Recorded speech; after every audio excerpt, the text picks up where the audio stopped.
As a teacher, one of the most rewarding experiences is seeing our students actively engaged and taking ownership of their learning. When learners are given the opportunity to make choices and decisions in the classroom, it not only empowers them, but it also creates a more meaningful and enjoyable learning experience. However, not all students may be willing to take on this responsibility. That's why I've called this video Invite.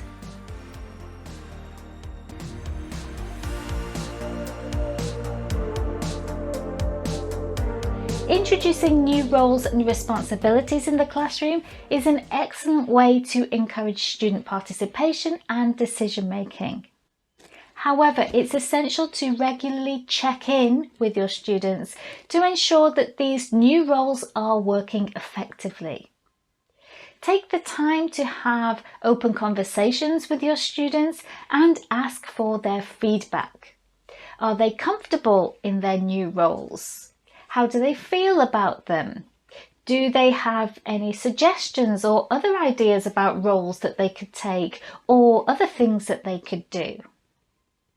Creating an environment where students feel comfortable providing feedback and making suggestions is crucial. This is why I chose the word invite, because it removes any pressure and it ensures that students are not forced into giving feedback. Some students may not feel comfortable yet, or they might need more time to adjust. By making the invitation optional, we can focus on ways to encourage students and make them want to give feedback willingly.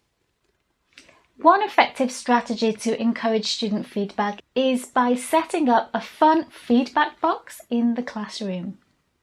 This physical container serves as a safe space for students to share their thoughts, ideas and suggestions anonymously.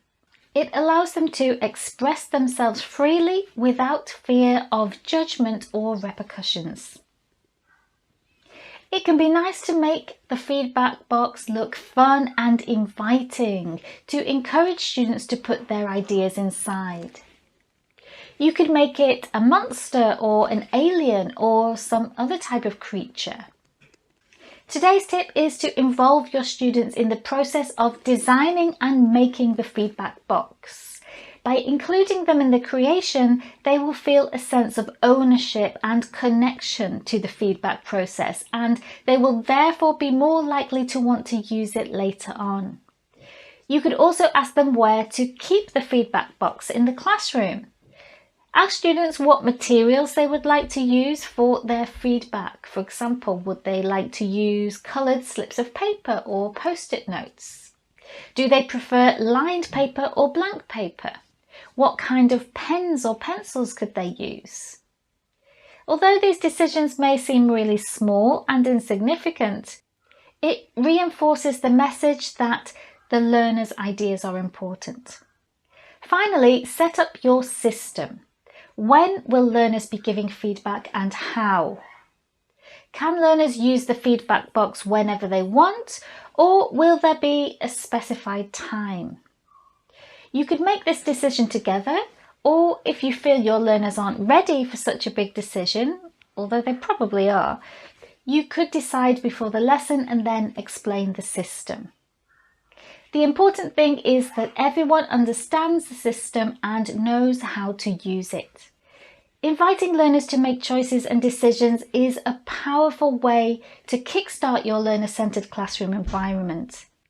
By regularly checking in with your students, inviting their feedback and encouraging their involvement, you're sending them a signal that you trust them to make good decisions.